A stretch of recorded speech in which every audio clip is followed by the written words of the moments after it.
देश दुनिया की कुछ बड़ी ज़रूरी खबरें निकल के आ रही थी, तो मैं बोला आप लोगों के बीच शेयर कर देता हूं, क्योंकि दोस्तों काफ़ी इंपॉर्टेंट वीडियो है।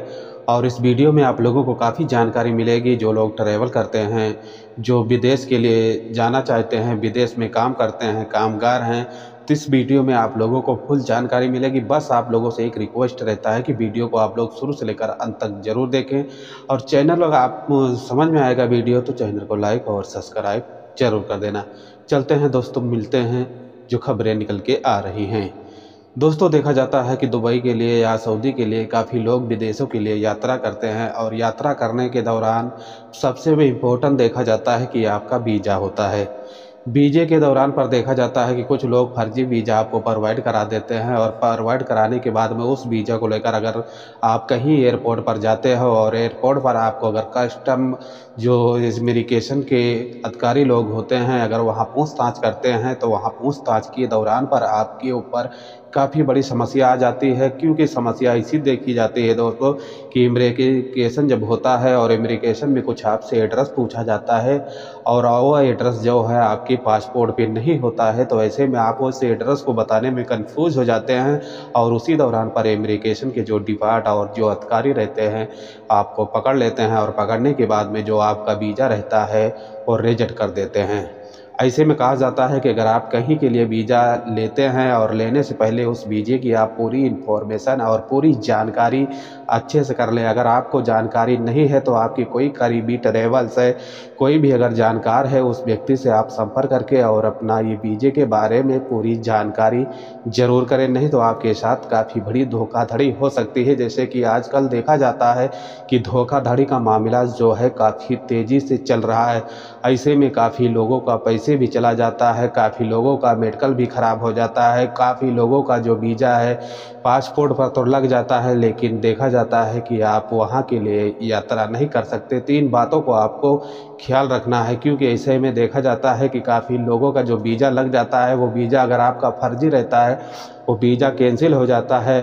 और देखा जाता है कि कुछ समय के बाद में अगर आपको कोई यार दोस्त वीज़ा प्रोवाइड कराता है और आपको वीज़ा मिल जाता है, और जब वीज़ा आपके पासपोर्ट पर स्टैम्प हो जाता है, लग जाता है, तो लेकिन जहाँ पर देखा जाता है कि अगर आप एयरपोर्ट पर जब जाते हैं, तो वहाँ इमिग्रेशन की जब डिपार्ट के हाथ में जब आपका पासपोर्ट और आपका डॉक्यूमेंट जब पहुँचता है, तो देखते हैं कि आपका पहले से जो पासपोर्ट पर वीज़ा लगा है वो वीज़ा फर्जी है। इस दौरान पर अगर आपको पूछताछ किया जाता है, तो आपके ऊपर भी काफ़ी बड़ी समस्या आ सकती हैं। तो इन बातों को ख्याल रखना है। दूसरी इम्पोर्टेंट अपडेट निकल के आ रही है कि जो लोग दुबई में काम करते हैं, कामगार हैं, मज़दूर हैं, तो ऐसे में देखा जाता है कि खाड़ी देशों में काम करने की सबसे बड़ी तादाद जो है देखी गई है कि दुबई में है। दुबई में लगभग बताया जाता है कि 40 लाख से अधिक भारतीय जो हैं दुबई में काम करते हैं।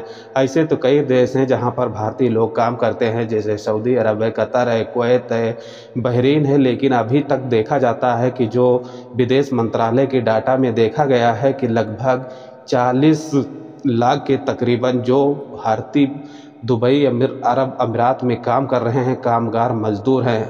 और ऐसे में देखा गया है कि जो कुवैत में है, कुवैत में ज़्यादा संख्या नहीं है, तकरीबन बताया जाता है कि 8 से 10 लाख की संख्या है। ऐसे में कतर में भी देखा जाता है कि 9 से 8 लाख संख्या है। ऐसे में बहरीन में भी देखा जाता है कि 7 लाख के तकरीबन भारतीय वहाँ पर भी काम करते हैं। और कुछ देखा गया है कि सऊदी अरब में तकरीबन जो 25 लाख की तादाद है जो भारतीयों के काम करते हैं। जहां पर सबसे बड़ी तादाद है वो है दुबई के अंदर भारतीय नागरिक का काम करने का तादाद। देखा जाता है कि दुबई में काफ़ी फैसिलिटी भी दी जाती है। जो अजनबी लोग आते हैं, कामगार आते हैं, टूरिस्ट आते हैं, तो वहाँ पर काफ़ी फैसिलिटी के साथ साथ काफ़ी वहाँ पर काफ़ी लोगों का केयर भी किया जाता है। और केयर करने के दौरान पर कहा जाता है कि काफ़ी लोग को वहाँ रोज़गार भी देती है दुबई सरकार।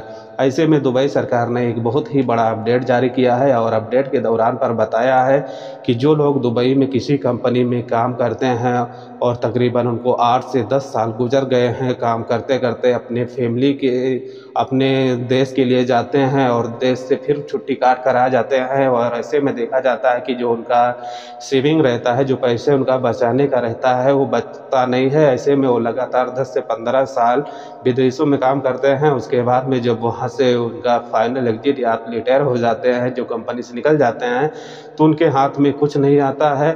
ऐसे में दुबई सरकार जो है काफ़ी बड़ा एक अपडेट जारी किया है। अपडेट के दौरान पर देखा गया है कि जो लोग काम करते हैं कंपनियों में, तो उन लोगों को एक ग्रेजुएटी रखी जाएगी कि जैसे कि आप जानते हैं कि महीने में उनके सैलरी से कुछ पैसे कट किए जाएंगे। धीरे धीरे वो पैसे जो हैं आपका इकट्ठा होता रहेगा और आपको महसूस भी नहीं होगा कि हमारा सैलरी से पैसे कट रहा है। हालांकि देखा जाता है कि अगर आप 10 से 15 साल की कंपनी में लगातार ड्यूटी कर रहे हैं, काम कर रहे हैं और आपका हर महीने थोड़ा थोड़ा पैसा कटना है, और आप देखा जाता है कि तकरीबन 10 से 15 साल दुबई में गुजार चुके हैं और उसके बाद में कंपनी से आप फाइनल एग्जिट जाते हैं या तो कंपनी ही आपको फाइनल एग्जिट करके भेजती है, तो देखा जाता है कि आपको कुछ इकट्ठा और देखा गया है कि ज़्यादा तौर पर आपका एक अमाउंट मिल सकता है। उस अमाउंट से आपका भारत में कोई भी छोटा मोटा आप बिजनेस कर सकते हैं।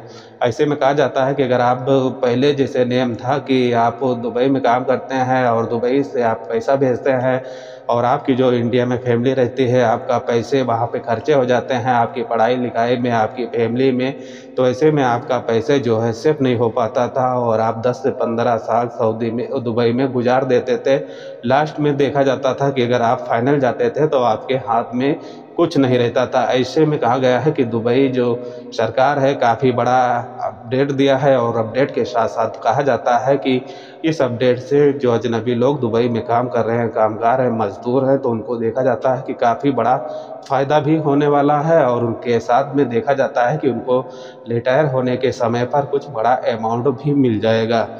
तीसरी इम्पोर्टेंट अपडेट है कि जैसे कि आप जानते हैं कि दुबई के लिए काफ़ी लोग विजिट वीज़ा भी लेकर आते हैं और विजिट वीज़ा का देखा जाता है कि कुछ वीज़ा ऐसे रहते हैं कि जैसे कि घूमने क्या रहते हैं कि आप 2 महीने 3 महीने पे घूम कर दुबई में टूरिस्ट लोग के जैसा कि आते हैं और घूम टहल के चले जाते हैं। कुछ लोग वही विजिट वीज़ा लेकर पहुंचते हैं जो अपनी नौकरी के सिलसिले में। हालांकि देखा जाता है कि अगर आप विजिट वीज़ा लेकर जाते हैं तो आपका अटैच में वहां पर कोई व्यक्ति होना चाहिए, वरना अगर ऐसे आप जाते हैं और आप सोचते हैं कि हम दुबई में पहुंचकर 1-1.5 महीने के अंदर में अपना ढूंढ कर किसी कंपनी में सेटलमेंट कर लेंगे, तो ऐसे में देखा जाता है कि दुबई में सेटलमेंट हो पाना नामुमकिन है। आपको दुबई में काफ़ी दलाल और काफ़ी एजेंट मिलते हैं जो आपको बताते हैं कि आपकी हम इस कंपनी में सिलेक्शन करवा देंगे, इस कंपनी में नौकरी लगवा देंगे, और आपसे कुछ पैसे की डिमांड करते हैं और आपका डॉक्यूमेंट लेते हैं और डॉक्यूमेंट लेने के बाद में आपसे जो कुछ पैसे लेते हैं, लेने के बाद में आपको कम नौकरी दिलाने के चकमा देते हैं, लेकिन देखा जाता है कि आपके साथ आखिरी में फ्रॉडगिरी हो जाती है। ऐसे में दुबई पुलिस जो है काफ़ी लोगों को इस बारे में अवेयर भी करती रहती है कि जो लोग दुबई में विजिट वीज़ा लेकर आते हैं तो उन लोगों फ्रॉडगिरी से उन लोगों को सावधान रहना है, नहीं तो आपके साथ में भी ऐसी बड़ी फ्रॉडगिरी हो सकती है, क्योंकि काफ़ी आपको बड़ा चकमा दिखाएंगे, नौकरी का एक सिलसिला दिखा बताएंगे कि आपकी इस कंपनी में हम नौकरी लगवा देंगे, इस कंपनी में जॉब लगवा देंगे, और आप उनकी लालच में आकर कुछ उनको पैसे भी दे देते हैं और अपना दस्तावेज अपना डॉक्यूमेंट भी दे देते हैं, लेकिन आखिरी में कहा जाता है कि आपका पैसे भी बर्बाद हो जाता है और आपका जो वक्त रहता है वो भी बर्बाद हो जाता है। ऐसे में आपको फिर से भारत आना पड़ जाता है। 3 बातों को आपको ख्याल रखना। तो दोस्तों ये कुछ बड़ी और इम्पोर्टेंट खबर थी, तो मैं बोला आप लोगों के बीच शेयर कर देता हूं। अगर वीडियो में कुछ समझ आया होगा और अपडेट में कुछ जानकारी मिली होगी तो चैनल को लाइक और सब्सक्राइब जरूर कर लेना। जो दुबई की कुछ और ट्रैवल की अपडेटें रहती हैं तो हम अपने चैनल के माध्यम से डेली अपडेट देते रहते हैं। मिलते हैं एक नेक्स्ट वीडियो में। अपना और अपनी फैमिली का ख्याल रखना। जय हिंद, जय भारत।